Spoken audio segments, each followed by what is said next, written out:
Welcome back to Barrel Brothers and the Takiti Project Racing Harts Part 4. 1, 2, 3, 4, yeah. Part 4, where we do a bit of machining, we do a bit of drilling, we do a bit of cleaning, and we do a bit of assembly. See if we get that far anyway. Stay tuned.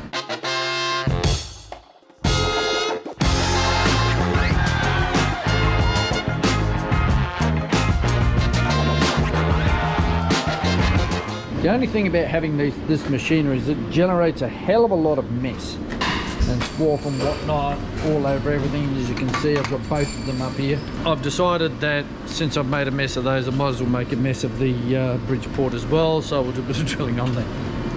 Clean the whole lot up in one go, I think. Just leave it here until I'm done and then clean it. But that's my story and I'm sticking to it. The thing is, I don't have any minions anymore to clean it up. It's just me, so I've got no one to blame and no one to point out and say, you do that. All right, if you remember from last time, we had a little problem with the fit on the lips just on the corner of the wheel of the center here. So what we need to do this morning is put a small chamfer onto this corner. That's what I'm going to do now. While I think about it too, if you own a lathe, don't leave the chuck key in the chuck, because somebody will come along and go, oh, turn it on and wear this in the head. And that's the problem with all this crap. Because of gravity, which apparently was invented by Isaac Newton some time ago, everything, even if it goes in an upwards direction, will subsequently fall in a downwards direction and end up on the floor. I don't know what they did before gravity was invented, but maybe it just flew off into space. It would have been a damn sight easier, then we'd have to clean it up, would we? You have to be careful too to not to run the carriage into your wheel if you're doing this sort of thing. It'll ruin your whole day.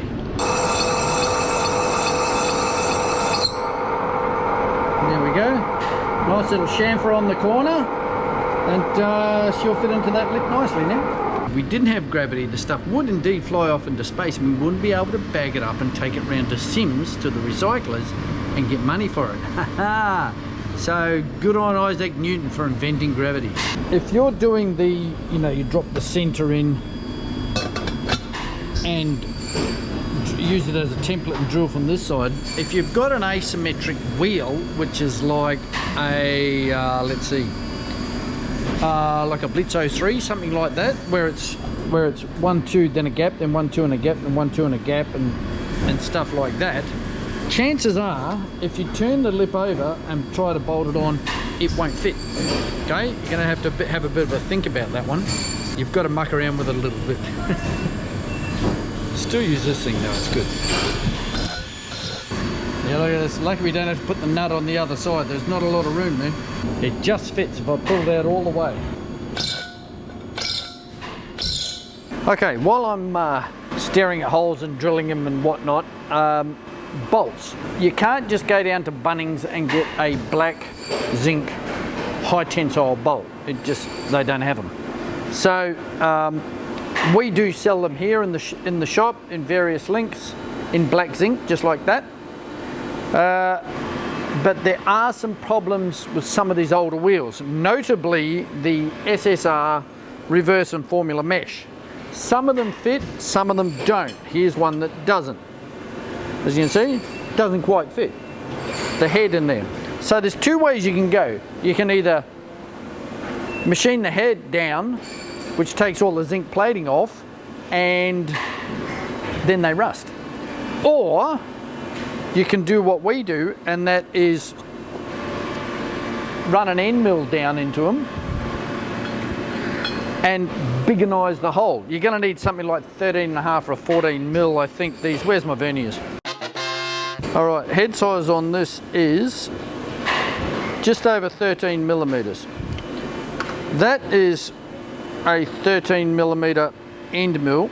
13 mil? Yeah, 13 millimeter. That actually fits in there. So these ones would probably pull down, with a bit of effort, they'll pull down into there. Because they're harder than the alloy, they'll just move the alloy out of the way. Now, the thing is, if you're going to go with an end mill, you see the difference between that and I don't have a drill here. Drill's got an angle on it. Okay, these don't. You can't use them in this. They've got no self-centering. Alrighty? So you try and drill that out, it'll be like that. So you're going to need a pedestal drill, something that holds this and holds that. We use like a centering chuck here that you can turn, and we do that with a lot of SSR type stuff because that's what you got to do. Okay, you can't use a normal drill, it's got to be flat, because if you look at the bottom of the hole, it's flat. You look at the bottom of the head, it's flat. Nobody makes those bolts anymore, so yeah, that's what you got to do. And sorry Matt, I'll box these up right now, send them to you mate. While I think of it, if you need any of this stuff, the bolts or the seats or the pointers, and I mean, let's face it, who doesn't need a pointer? World Wide Web barrel-bros.com. barrel-bros.com. We've got all of this sort of stuff. We've got the center caps, we've got, you know, all of that gear, all those fiddly bits and pieces that you kind of need when you get old wheels. Rusted out seats being one of them, rusted out bolts being the other. But we sell all of that stuff. You want it? www.worldwideweb.barrel-bros.com. barrelbros.com. Go and buy some stuff, man. And subscribe! Do it now! The next thing we have to do with these guys, clean up all of this stuff. As you can see, it's quite a bit of old paint and stuff here that didn't come off in the dank tank. So we'll chuck them into U-Butte wet blaster, give them a bit of a cleanup. I'm wondering if another hit in the dank tank might loosen things up a little bit. I'm thinking, you know, that it might be because they were sitting together like that, that no actual methylene chloride got onto that area. See, they're sitting together like that. So if I put them in like this, two at a time, because we're starting to get a bit low, I think that'll fix the problem. In the meantime, there's a few little spots on these guys that I think could do with a bit of a fix-up, so we'll clean them up while we're at it. Okay, let's see if a few hours in here is making a difference. Yeah, look. And you've got to be quick with this, because if you leave them out too long, guess what happens to the paint? It hardens up again.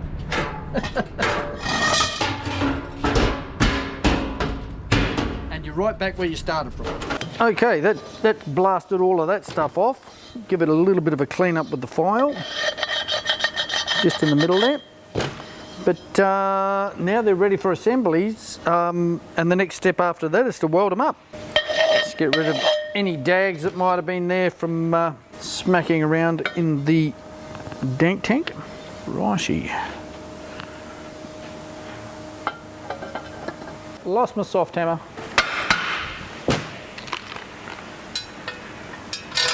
For welding, we don't need to put the whole lot in there, mainly to hold everything in place while they get welded, because with that injection of heat, things tend to get a little out of shape. 30mm, that's the one, M8 by 30. All right, so that's our bolt. The question is, if these have got 20 bolts in it, why am I welding them together? Well, they have this gap for the valve here. It doesn't go all the way around. The trick with wheels is you don't want them moving, and they're going to bend and flex anyway. That's part of the deal. That's what alloy wheels do. But if you can stop them from bending, like with that gap, where is it there, we have a weak point because it doesn't go all around. So it's going to move in that area, and it's going to concentrate on that area, and then down the track it will crack.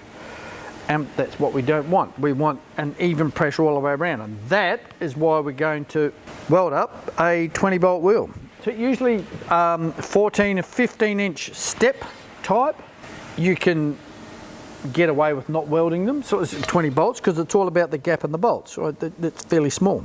If you go to reverse type 15, as you go, I've done a whole video about this, which you'll find there. If you go to a reverse lip type 15, as you go out from the center, those bolts get further and further apart. So reverse stuff is no good. For instance, a 15-inch reverse or SSR reverse mesh has to be welded, whereas a 15-inch formula mesh doesn't have to be welded, because there's that much difference. As those bolts get closer to the center, they get closer together. And RS8s need to be welded, because it's SSR RS8s, Watanabe, whatever, RS8s, because they've only got 16 volts and it's just not enough. Okie dokie. Cool. Go out there and fiddle around with the wheels and don't die. That's the plan. Okay? Dying is not good. It's really not fun, as I've said before. It's really overrated. Unless you can, you know, come back to life 3 days later, but it's not something I have in my repertoire. Just a quick rattle up with these will do the job. They're going to be a really good looking wheel. Still undecided what I'm going to do in the centre here, but yeah, we've still got time. Alrighty, so we're 3 down, all put together. With a white stripe? No, we want it to be sort of, it's a sports car. Sports, not this boulevard cruiser crap. Well, it's not crap. I mean, it's perfect on the right car, but the Vipercino was not a boulevard cruiser. It's built for twisty, windy roads and heaps of fun. Okay, so you're 3 down, and then we have this one. Now, this one here is the one I used to get the sizes right. What you would do if you weren't polishing, if you weren't powder coating these lips, is you would then go over to yonder. It's not deep enough to be sanded, but it would need a fast cut, and then probably what we use, a green rouge, green red. Doesn't make sense, but there you go, that's what it's called, to polish this out. The fast cut will get rid of 99% of that, and then we'd zap across the top. But I'm kind of thinking, because it's going white, we don't need to. And I'm a great believer in not doing stuff that you don't have to, so bugger it, we're not going to do it. The other thing that you'll notice with these 2 series of wheels that we're doing, I'm showing you a lot more detail about what we're doing. This is the last ones that we do, but here's the thing, I'm not showing you everything because it's too much. Like, you know, if I need to film it as well, like, it's going to take weeks longer than what it needs to. So I'm actually skipping some steps myself, and I'm skipping some steps, filming some steps, because it's just grunt work, you know. Like I go around the edge and file these edges down, you know, make sure everything's nice and smooth and flat.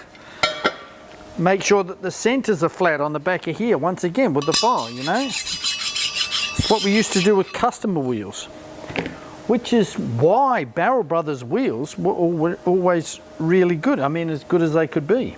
Let's put this last one together. I thought what we might do now is do a bit of a side check on them, just to see how they look on the car, actually. Pretty sure the sizes are right because I measured them up. Yeah, so let's do that. Well, okay, I'm going to show you the single biggest hassle with owning this little car, and it's this: getting out of it.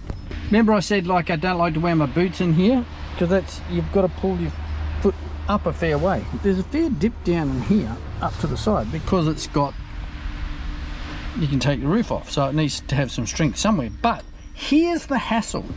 Okay, so you've just zapped into a car park, somebody just pulled up quite close next to you, and you can only open the door to here. Now there's plenty of gap there to get out of, right? You can't get your bloody foot out. Like, on more than one occasion I've had to, like, back out and go back in so I could open the door more so I could get out. I'm not old and infirm yet, thank you very much, but yeah, I'm not as bendy as I used to be. Just so we don't ruin anything here when I try them on, I'm going to lower it down onto blocks of wood, but we need to put a couple of seats in here. 2 reasons. One, we don't want to damage this in here, but the other thing is, you can actually, because these are a dome nut, you can actually pop the dome off because it's screwing too far onto the stud. So, ear protection. This always sends me deaf. What? Just a couple in each. We're not driving it anywhere. I just want to have a look at them on the car. Okay.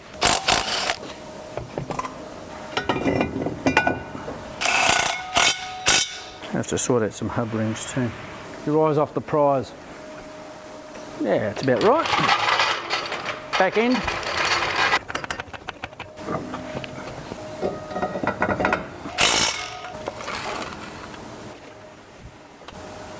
Perfect. Bang on. It's going to look great. So as you can tell, I'm firmly in the yes camp with these. I think they look fantastic. But you might have to use your imagination a little bit here. For people that are not good with imagination, try mushrooms. They'll fix everything. You have to imagine the car in red with white stripes, and then the wheels in white with red writing.